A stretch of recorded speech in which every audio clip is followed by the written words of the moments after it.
আসসালামু আলাইকুম। Welcome back to my YouTube channel. আশা করি সবাই ভালো আছেন। তো আমাদের গত উইকটা আমাদের কিন্তু খুব ভালো একটা প্রফিটেবল উইক গেছে। তো আমাদের গত উইকে প্রিভিয়াস উইকে আমাদের যে সেট আপটি ছিল, তো সেট আপে আমাদের এখান থেকে আমাদের যতটুকু ফল হওয়ার কথা ছিল, আমরা আমরা ভেবেছিলাম যে মার্কেটে হয়তো 3200 পর্যন্ত এখান থেকে মার্কেট আসতে পারে। কিন্তু মার্কেট এখান থেকে 3265 থেকে রিভার্স করে মার্কেট এখান থেকে বুলিশ ক্যান্ডেল ক্রিয়েট করে মার্কেট প্রিভিয়াস উইক ক্লোজিং হয়েছে। তো এখন নেক্সট উইক মার্কেট এই কন্টিনিউ বুলিশ রান করবে কিনা বা এখান থেকে মার্কেট ফল করবে কিনা সেটা নিয়ে একটু বিস্তারিত আলোচনা করব। তো এখন আমাদের সামনে আছে weekly candle, weekly time frame.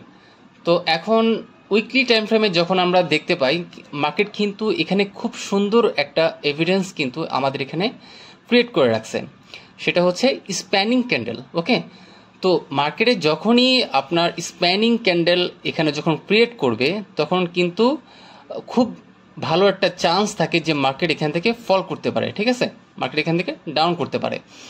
তো এই এই স্প্যানিং ক্যান্ডেলের উইক কিন্তু খুবই বড়। হ্যাঁ, তার মানে এখানে আপনার এই স্প্যানিং ক্যান্ডেলের আপনার এটা ভ্যালুটা খুবই বেশি। ঠিক আছে, তো এখন এই স্প্যানিং ক্যান্ডেলকে এটা কি আপনার এখান থেকে মার্কেট ফল করবে কিনা বা এই স্প্যানিং ক্যান্ডেলকে আমরা এটা কি ব্রেক করে দিবে কিনা সেটা আমরা একটু দেখবো আমরা। ঠিক আছে,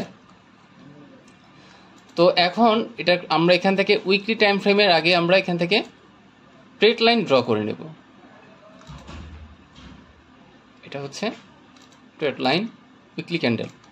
ওকে, তো এখন যদি আমরা এখানে মার্কেট এখান থেকে কতটুকু নিচে আসতে পারে সেটা নিয়ে একটু আলোচনা করব। তার আগে আমরা ক্যান্ডেলের উইকগুলি আমরা এখান থেকে ফাইন্ড আউট করব। তো প্রিভিয়াস উইকলি ক্যান্ডেলের প্রিভিয়াস যে উইক ছিল সেটার হাই উইক হচ্ছে এটা, আর হচ্ছে লো উইক হচ্ছে এটা। ওকে, আর হচ্ছে আমরা এখান থেকে ফিবো মার্ক করে নেব। দেখেন, ফিবো মার্ক করলে আমাদের কিন্তু এই 50% এরিয়া হচ্ছে এই ট্রেড লাইনের সাপোর্ট এবং ফিবোর 50%। ঠিক আছে, তো মার্কেট হয়তো এখান থেকে ফল করে মার্কেট এখান থেকে রিভার্স করে মার্কেট হয়তো 50% থেকে টাচ করে পর মার্কেট এখান থেকে কন্টিনিউ বুলিশ রান করতে পারে।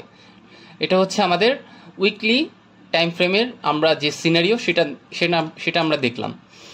তো এখন মার্কেট এখান থেকে আমরা এখান থেকে ছোটো টাইম ফ্রেমগুলো একটু আমরা এখান থেকে আগে ফাইন্ড আউট করবো। আমরা এখন ডেইলি টাইম ফ্রেমটা এখান থেকে ওপেন করব। তো ডেইলি টাইম ফ্রেমে আমাদের সামনেও কিন্তু একই সিনারিও আমরা দেখতে পাচ্ছি যে মার্কেটের যে সেন্টিমেন্ট আছে, তো মার্কেট হয়তো এখান থেকে সাপোর্ট ক্রিয়েট করার পর রেজিস্ট্যান্সে হয়তো হিট করার পর মার্কেট এখান থেকে টাচ করার পর মার্কেট এখান থেকে কন্টিনিউ বুলিশ রান করতে পারে।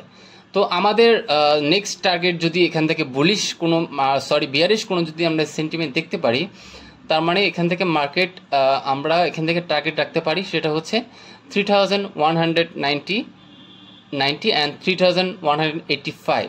এটা হচ্ছে খুবই ভালো একটা বাইং এরিয়া। ঠিক আছে, আমরা এখান থেকে এই পয়েন্টে যখন মার্কেট আসবে তখন আমরা এখান থেকে বাইয়ের কোনো রিভার্সেল যদি কোনো প্যাটার্ন বা বাইয়ের কোনো রিভার্সেল কোনো ক্যান্ডেল যদি মার্কেট এখান থেকে ক্রিয়েট করে, দেন হচ্ছে আমরা এই 3185 অথবা 3190 থেকে মার্কেটকে আমরা এখান থেকে আবার কন্টিনিউ বাই করতে পারি। মার্কেট যদি এই পর্যন্ত আসে, এই পর্যন্ত যদি মার্কেট আসে তাহলে কিন্তু মার্কেট এখান থেকে খুব ভালো একটা বাই হওয়ার চান্স আছে। হ্যাঁ, সেটা কতটুকু, সেটা হয়তো আবার 3600 অথবা 3700 পর্যন্ত মার্কেট এখান থেকে যেতে পারে। ঠিক আছে, তো এখন আমরা এটা আরও ছোট টাইম ফ্রেম এটাকে কনভার্ট করব। সেটা এখন আমরা এটাকে 4 আওয়ার এটাকে কনভার্ট করে নেব। তো 4 আওয়ারে যখন আমরা এখান থেকে মার্কেটকে দেখতে পারি, 4 আওয়ারে কিন্তু মার্কেট এখানেও কিন্তু খুব ভালো একটা রিভার্সাল প্যাটার্ন কিন্তু এখানে মার্কেট ক্রিয়েট করে রাখছে। তো সেটা কি, সেটা হচ্ছে আমরা যদি এই মার্কেটের এখানে যদি আমি এটাকে রেসিস্ট্যান্স হিসেবে ধরি আর যদি মার্কেটকে এখানে আমি সাপোর্ট হিসেবে ক্রিয়েট করি, তাহলে মার্কেট কিন্তু আমরা দেখতে পাচ্ছি যে মার্কেট কিন্তু খুবই সুন্দর একটা হেড অ্যান্ড শোল্ডার প্যাটার্ন কিন্তু এখান থেকে মার্কেট ক্রিয়েট করে রাখছে, ঠিক আছে।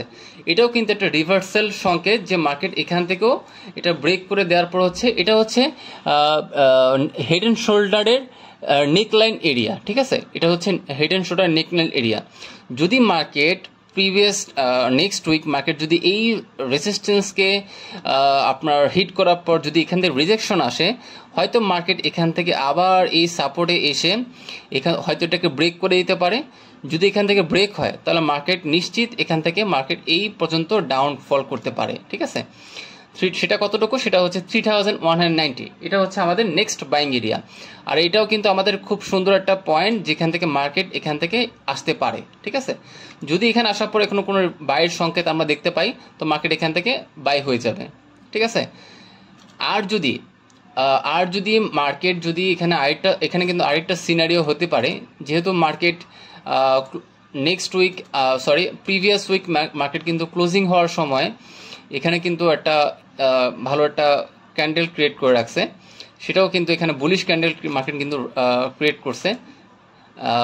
মার্কেট এখান থেকেও হয়তো এ পর্যন্ত আসতে পারে, আসার পর হয়তো এটাকে ব্রেক করে যদি এটাকে ব্রেক করে দেয়, সাপোজ যদি মার্কেট 3360 কি ব্রেক করে দেয়, আর সেই 3060-র উপরে যদি ভালো একটা ক্যান্ডেল বা 1 আওয়ারের বা 4 আওয়ারের ক্যান্ডেল যদি এটাকে ব্রেকআউট করে দেয়, এটা রিটেস্টে মার্কেটকে আমরা বাই করব, ঠিক আছে। সেটা কতটুকু, সে টার্গেট থাকবে আমাদের এই অল টাইম হাই এরিয়া, ঠিক আছে। এটা হচ্ছে আমাদের বাইংয়ের ক্ষেত্রে। আর যদি মার্কেট এটা এই নেকলাইনকে যদি ব্রেক করে দেয়, সেক্ষেত্রে কিন্তু মার্কেট এখান থেকে সুন্দর আরেকটা রিভার্সাল ক্যান্ডেল হয়তো প্যাটার্ন এখান থেকে ক্রিয়েট করতে পারে, সেটা কি ডাব্লিউ প্যাটার্ন, ঠিক আছে। তো মার্কেট কিন্তু এখানে 50-50 চান্স আছে, মার্কেট হয়তো হেড অ্যান্ড শোল্ডারের নেকলাইন ব্রেক করবে বা ডাব্লিউ প্যাটার্নের নেকলাইন ব্রেক করবে। যদি মার্কেট ডাব্লিউ প্যাটার্নের নেকলাইন ব্রেক করে দেন হচ্ছে মার্কেট এখান থেকে বুলিশ হয়ে যাবে। আর যদি মার্কেট হেড অ্যান্ড শোল্ডারের নেকলাইন ব্রেক করে দেন হচ্ছে মার্কেট এখান থেকে ফল করবে, দেন হচ্ছে এখান থেকে আমরা এভিডেন্স পাই আবার বাই করব। মার্কেট কিন্তু এখনও স্টিল বুলিশ, ঠিক আছে। মার্কেট কিন্তু এখানে এখন স্টিল বুলিশ। আমরা জাস্ট সেলটা হচ্ছে ফর কারেকশন, সেল হচ্ছে অনলি ফর কারেকশন, আর কিছু না, ঠিক আছে। তো আমরা এখন আমাদের কাছে দুইটা পয়েন্ট আছে। যখন মার্কেট এই রেসিস্টেন্সকে ব্রেক করে দেবে তখন আমরা এখান থেকে বাই নিব, আর যখন মার্কেট আপনার এই সাপোর্টকে ব্রেক করবে তখন আমরা এখান থেকে সেল হিসেবে এখান থেকে কন্টিনিউ করব, ঠিক আছে।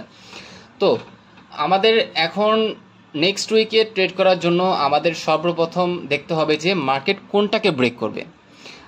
হয়তো রেসিস্টেন্সকে ব্রেক করবে, না হয় হয়তো মার্কেট এখান থেকে সাপোর্টকে ব্রেক করবে। তো মার্কেট যখন যেটাকে ব্রেক করবে সেই হিসেবে আমরা এখান থেকে মার্কেটকে নেক্সট প্ল্যান এক্সিকিউট করব। যদি মার্কেট সাপোজ এই রেসিস্টেন্সকে ব্রেক করে দেন তাহলে আমাদের টার্গেট কতটুকু হতে পারে। ফার্স্ট যেটা বললাম, আমাদের ফার্স্ট টার্গেট থাকবে এই এরিয়া অল টাইম হাই। আর যদি এই মার্কেট এই হেড অ্যান্ড শোল্ডারের নেকলাইন ব্রেক করে দেন হচ্ছে আমাদের নেক্সট টার্গেট থাকবে এ এরিয়া, ঠিক আছে। এ এরিয়া দেন হচ্ছে এ এরিয়া, এটা হচ্ছে আমাদের নেক্সট টার্গেট। তো আশা করি ভিডিওটা সবাই বুঝতে পারছেন। যদি আমার ভিডিও ভালো লেগে থাকে কাইন্ডলি সাবস্ক্রাইব করবেন, সাবস্ক্রাইব করে পাশে থাকবেন। আজকের ভিডিও এতটুকুই। আল্লাহ হাফেজ।